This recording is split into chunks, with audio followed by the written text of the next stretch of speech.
What did happen to the last 10? I ran away with my life, fast forward, never turn back again. It's kind of funny that the more we pass time, the more we need to set the rewind. And 19 was the year I had to leave you, but now I'm seeing all the signs. Is this really happening? I can't believe it's true. I'm just as surprised as you. Hi guys! Welcome back to my channel. So today, ano bang araw ngayon? Today is Friday na. So it's Friday na! Pero alam nyo ba mga kalakwacheras na sobrang tamad day? Nakaramdam na ba kayo na sobrang tinatamad kayo ng buong araw ninyo? Pag-gising ko lang kanina kasi pagpasok ni Nanab, so after maayos yung baon niya, syempre kasi nagbabaon na siya. And yung breakfast niya sa office na siya nagbe-breakfast.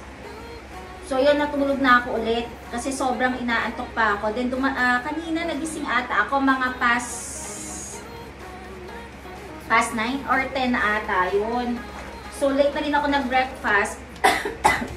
So late na ako nag-breakfast dahil, ayun nga, dahil doon sa bigla lang ako nakaramdam na ba kayo nung bigla kayong nasamit na lang tapos nagising kayo. So yan mga kalakwacheras, kaya sobrang tinatamad ako ngayon. And kanina nga, so yung breakfast ko lang is cereals and coffee lang. So ito yung ginagawa ko pala ngayon. Pag-usapan pala natin yung mga kuko. Di ba nakakwento ko sa inyo na lagi ako nagpapa-gel polish. So yun, ni-research ko yung pag-gel polish kasi napapansin ko, hindi ko alam kung kulang na sa vitamins tong kamay ko. Di ba may mga vitamina rin tong yung mga nails natin na napuputol na siya. And ang nakakatakot lang kasi doon, nag-crack siya. Actually, doon sa kabila kasi, close ko nung door, kasi sliding door kasi doon sa kabilang bahay. Pagkahatak ko, yung dalawang daliri ko, yung dalawang nails ko, na ano siya, mapuputol na, so half na lang. Eh, yung mapuputol sa kanya is nandito pa lang. So, papunta pa lang sa kalahati pa lang. So, di ba masakit yun kapag yun natanggal. So, kalahati lang kami ko, kalahati wala. So, ang ginawa ko, since ito kasi, medyo mag-heal na pala siya. Itong yung daliri ko na nakat nung nakaraan, mga last 2 weeks ata, 2 weeks na to. So, kung marami nagtataka kung bakit hanggang ngayon is naka-cover pa rin to, dahil nung last time nga na nakwento ko sa inyo, na nakita ko siya, na parang pa-M pa siya, parang siya McDonald's na, yung pinaka-gitna niya, heal na, parang may tawag doon, yung pagpagaling na yung sugat, parang ganun, meron na siyang nakalagay sa ilan, pero yung taas niya wala pa, so hindi pa siya nagpa-flatten na ganun. Pero kahapon, nung nilinisip na sabi daw niya, medyo daw dumidiretso na, ayoko pa siya makita, hindi pa ako ready. So, hindi ko pa rin pinalalagay sa Band-Aid kasi parang feeling ko, hindi pa ako ready siya mataka. Sabi Nanab sa akin, kung hindi ka pa ready, sige, balik muna natin yung ganito. So, ngayon, ito yung ganito, lalagyan ko muna yung dalawa kong kuko kasi mapuputol siya. Since mahilig kasi ako magbasa ng kamay, so ang tendency niya, lalambot siya, baka maputol na siyang diretso. So, ang mangyayari sa kuko ko, half, wala, and sobrang sakit nun. Makikita mo yung parang wala siyang kuko, may laman ka. So, yun, kaya naisip ko na lang muna, lagyan ko muna siya ng ganito. Yung Mediplast, tinatakpan ko siya para just in case lang na hindi siya ma-accident ka lang na parang hindi mo sinasadya na matuklat siya or matamaan siya. Kaya nilalagyan ko siya ng ganito. So, 2 days na ako naglalagay ng ganito.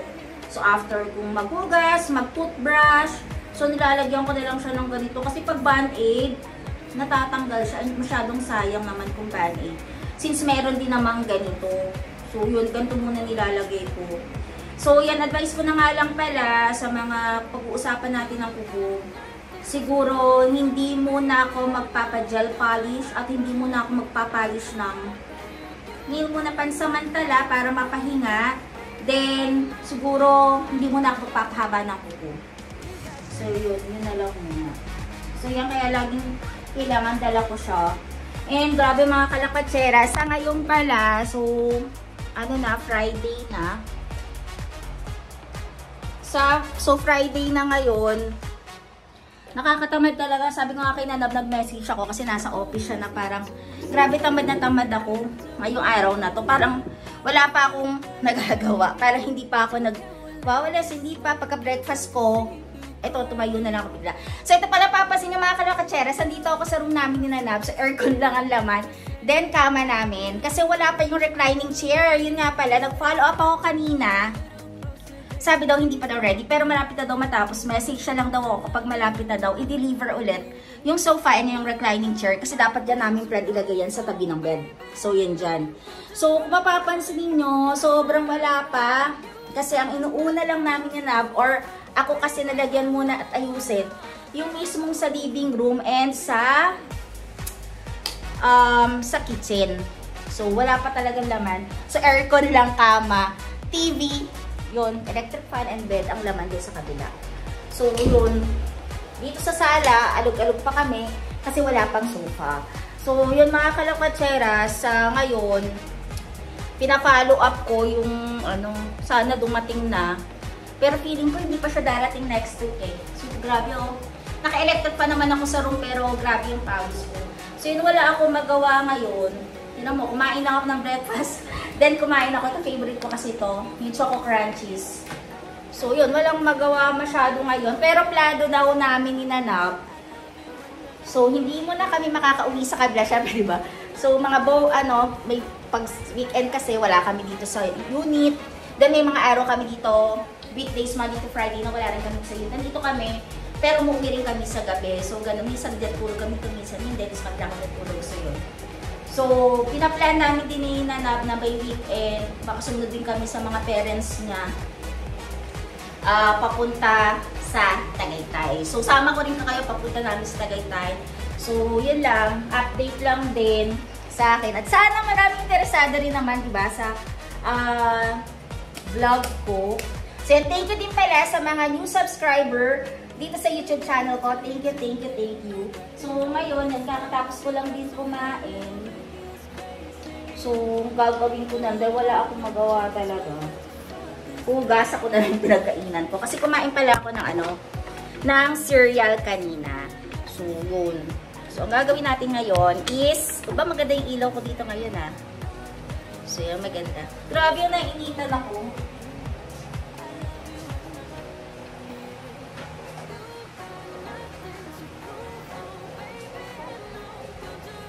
So, ayun mga kalokatseras, walang bago ngayon. Baka ina-expect ninyo kasi meron dyan. Baka mamaya sinasabi na ano ba naman to si Jala Katseras, wala naman binablog. So, yun. So, kahit na wala naman akong pinupuntahan or mga nagsishare pa sa inyong iba. So, yan. At least kahit papaano nararamdaman nyo ako daily. Kaya mas inaano ko na mag-daily vlog. Kahit yung a day in my life lang. So, yan. Kung ano yung nangyayari sa akin. Kahit na mag-isa lang ako, wala si Nanab. So, nag-a-update pa rin ako. Doon lang sa mga interesado. So, syempre, may mga nanonood din ang gusto nila. Syempre, yung travel, kung ano yung nabibili, ano yung haul, kung ano nangyayari, pero gano'n. So, ito, simple lang po itong vlog na to. So, kung ano lang yung nangyari sa akin today, and ano yung ginagawa ko. So, yun, ito pala, mga kalakatseras. Diba nasabi ko sa inyo before, na iniinom kong coffee before is Nescafe 3-in-1. So, yun. Pero meron kasi kaming, yung tinitikman ko, gusto kasing tikman before, na sobrang tagal na Old Town na coffee. Ito. So, ito na yung iniinom ko ngayon. So, medyo expensive lang siya ng onte. 15 sachet siya sa isang pack. So, yun. Pero, sobrang sarap. So, nati kasi yung lasa niya. So, try nyo to, mga kalakbatseras. Ito. So, yung Nescafe namin 3-in-1 dito, nakatenga muna si Nanab. Sa office naman niya, yun ang iniinom niya. So, ayun. So, ang gagawin natin, dahil kaka-breakfast ko lang, ang kinakain ko na ngayon muna, cereal. So, pinaghahalo ko yung yung cereal na Coco Crunch. So, kung familiar kayo, ito yung Coco Crunch. So, yan. Itong papasin ninyo, paano kinakain yan? Ay, puno pa. Hindi, kasi hindi siya kasya. So, napakarami pa niya dito. Napakasarap niya talaga, mga kalakatseras. Kasi ang dami namin binili rin kasi na cereals last time. So, yun. And ito yung sa ito yung recommend ko pala to. Nakalimutan ko na yung brand, hindi siya fitness eh. Yung para siyang fit and something. Kulay pink yung lalagyan na bibili sa SNR. SNR ata hindi sa Landers. And then, ang pinaghahalo namin ni Nanab kasi, yung Coco Crunch na chocolate. Ito, yung fit na may parang mga And then, yung iba kasi ito parang fruits, yung may pasas. So, yun, ito masarap din to. Hindi siya ganun katamis kasi iniiwasan namin ni Nanab yung may maraming sugar. So, yun, ito. So, and itong isa, ito fitness to. Ito, fitness to. Pero hindi ito yung original. Kasi meron kami isa pang whole grain na original. Ito, hindi pa namin ino-open. Kasi tatlo lang ang pinagsasabay-sabay namin sa isang kainan. Then, nilalagyan namin ng fresh milk. So, yun. And nga pala mga kalakutyaras, i-share ko lang pala sa inyo. Si Nanab tutuwa sa akin. Kasi, so ito story time na naman. Ito baka sabihin kasi, syempre yung iba, diba, baka sabihin na parang puro kwento na lang. So, ganyan. Ako, ito pong vlog natin ngayon is to share ko lang po kung ano yung mga ginagawa ko dito sa bahay. And kung ano yung mga ginagawa ko dito sa bahay. So, itong mga to pala, nagulat ng si Nanab. Sabi niya, galing naman. Ganyan, naisip mo pa yun. Naisip ko kasi, syempre, di ba, pag sobrang dami mong food sa bahay, hindi mo na alam kung ano yung mga na-expire na, di ba, or malapit na. So, ginagawa ko, nilalagyan ko po siya sa ilalim. Ayan. So, ito, November 21, 2023. And then, ito, nilagyan ko rin siya, expiration. So, yan, July 12, 2023. Since maubos na siya, okay, hindi man ito matatapos na ng June kasi ito na yung binabaon ni Nanab. So, si Nanab, pinapapak pa nga ito sa office niya. Binabaunan ko siya. Diba mga kalakutseras? Lahat, kahit ano na ilalagay ko sa isang container, nilalagyan ko siya ng expiration date. Kasi medyo, maano ako sa mga expiration date. So, yun lang, share ko lang sa inyo yun. So, kaya yun, ngayon ang gagawin ko ay maghuhugas muna ang kinainan ko. Yung pinaglagyan ng cereals kanina. Pero diba, ang galing talaga. Nakapaghugas ako ng pinggan kahit na hindi nababasa yung kamay ko. Kailangan yun, isa na sa ano yun. And sabi ko nga kay Nanab, sana naman gumaling na. Parang sabi, niloloko nga niya ako. 7 na lang daw ang gumagamit na gumagalaw na daliri sa akin. Sabi ko, oo nga eh. Parang this month ata, medyo delikado yung mga daliri ko sa kamay, grabe. Sabi ko nga ganon. So, hindi talaga lagi, every time na lang is okay. So, yun. And nga pala, share ko na rin, daldal, no? Na parang, sobrang, parang, yun nga, may tamad day ka nga talaga. Ngayon lang nangyari sa akin to ulit. Na parang, ang gusto mo lang, is manood ng Netflix, manood ng vlogs, then, upo, parang ganon. Yun yung ginagawa namin. Ito lang itulong pala sa amin ito, yung nakalagay lang sa sink. Sa amin, plastic ang bili ko, hindi yung silver, parang hindi yung stainless. Kasi para maiba naman. So, yun. Naisip ko na magpa-deliver na lang ng food. Parang ayoko, dahil late na rin ako kumain. Anong oras na rin ako natapos kumain? Parang past 11 na ako natapos kumain ng cereals and coffee. Parang ayokong kumain ng rice. So, parang gusto ko ngayon, sobrang tagal ko na hindi kumakain. Last time na kumain ako ng Jollibee, noong nag-drive-thru pa kami at french fries lang yon. So, ngayon, ang gusto ko kainin is, spaghetti and chicken lang ni Jollibee. So, yun. Kaya mamaya magpapadeliver ako. Mamaya-maya na. So, yun. And nga pala, kailangan ko na maraming mga ganito. Kasi, pamunas sa sink and pamunas ng ng mga alikabok. So, ayan, done na ang paghugas ko ng pinggan.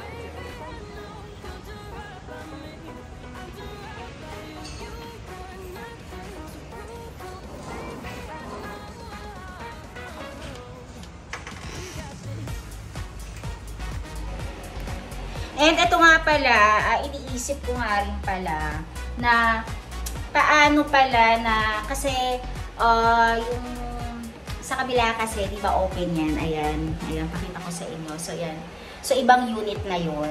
Then, dun sa kabilang side din nun, ibang unit na. So, glass kasi itong mismong door, ayan, kung mapapansin nyo, glass yan. So, minsan, di ba, naiisip nyo ba yung parang merong nakatingin sa inyo sa kabila, lalo na kapag may tao. So, sabi ko kay Nanab, ano kaya yung pinakamagandang gawin doon na para hindi kami makita. So, meron akong tinitingnan kasi sa IKEA na super cheap. Mura lang siya talaga na panglagay. Kaya lang medyo malaki.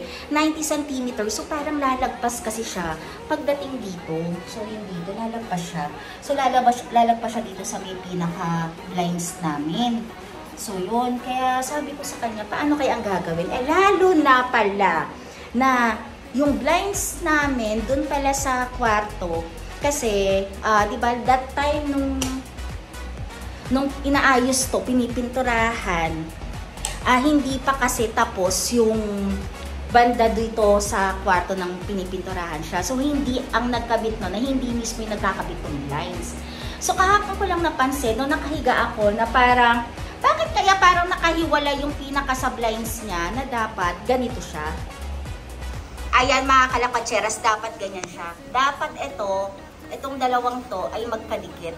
Ayan. Pero ang nangyari, dun sa may pinaka-room namin, hindi.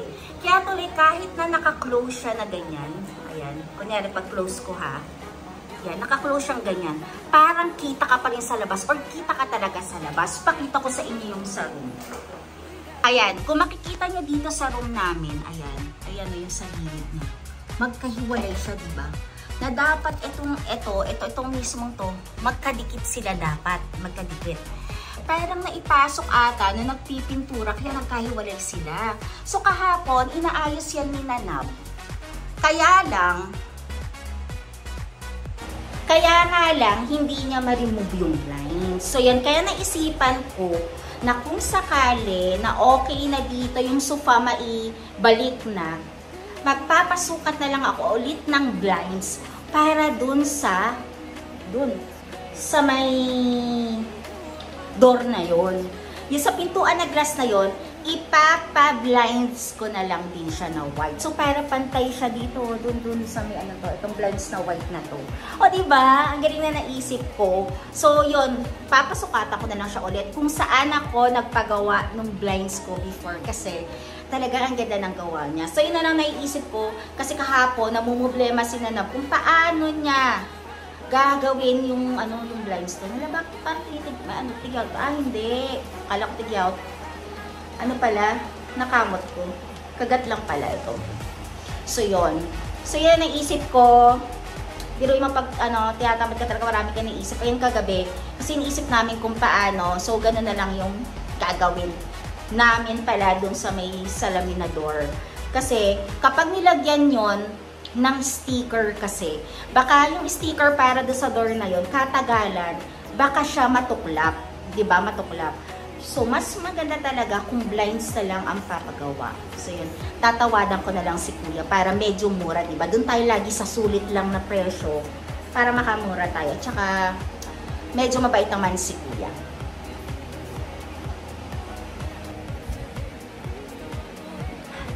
Ay, tapos na ako maghugas ng pinggan. So, ngayon, ang gagawin ko na lang, sakit. Tumama ako dun sa parang sa maliit na storage box namin dun sa room na nagpunas ako ng kamay. So, yung pinapatuyo ko na lang yung mga nakataob siya dun sa mga pinili namin pang sala ng water para hindi mo agad siya ibalik dun sa cabinet para hindi masira. So, yun. Kanina, medyo mahina pala yung internet kanina. Kasi last time, alam ko, nagkaroon problema yung smart. Meron silang inaayos. So, ngayon, in-on and off ko. Kasi hindi ko makapanood. Pag YouTube kasi, yung pala, pag YouTube, mahirap siya. Kapag mahinang internet mo, talaga nagbabuffer siya. Unlike sa Netflix pala. Ang Netflix kasi na, diba, na app, kung mapapansin nyo, at mga hindi pa po nakakaalam, na ang Netflix kasi, sila yung nag-a-adjust sa internet mo. So, kaya kahit na may internet mo, talagang gumagana siya. Meron pala akong pinapanood na Netflix ngayon. Medyo mahaba siya per episode.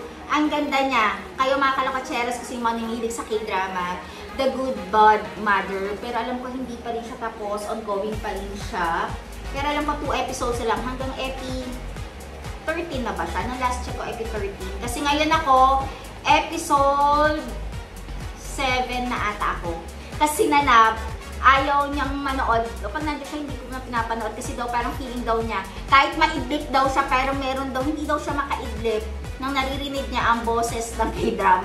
Para daw iba daw, unlike sa mga Japanese na movie or mga ano, may kakaiba daw na ano, sabi ko magugustuhan mo rin niya kasi before ang sister ko at mga cousin ko hindi rin nanonood ng K-drama nung time na before pa mag-pandemic, then nung naging pandemic na, grabe, mas nauuna pa sila at mas updated sila sa mga Korean drama. So yan mga kalakutseras, mamaya pala maghahanap lang din ako ng throw blanket, kung familiar kayo doon, kasi since malapit na dumating yung sofa namin, so makikita nyo na lang kung ano color niya. Hindi rin kasi siya pwede nang wala lang, nagadal lang siya, na bare lang siyang ganon. So bibili na ako ng throw blanket na pang ilalagay ko siya doon para pag inuupuan. Syempre ingatan natin kasi pinabago ko na nga yung ano, hindi na siya fabric. So hindi na siya fabric, so pinabago ko na siya. Syempre pag medyo matutulis kasi yung mga pants or kahit na ano, baka kasi ano siya, mapunit or ano, pero hindi ko lang alam. Pero ano naman siya, maganda naman yung pinagawa ko. Kaya lang nakakalungkot, hindi pa rin daw tapos. So yung mga kalakatseras. So yun. And hindi ko pa alam kung ano gagawin ko today. So baka mamaya, ang time na ngayon is 1:30 na pala, hindi pa ako nagla-lunch. Siguro mag-ano na muna ako, order muna ako ng food ko. Kasi 45 minutes diba ang delivery.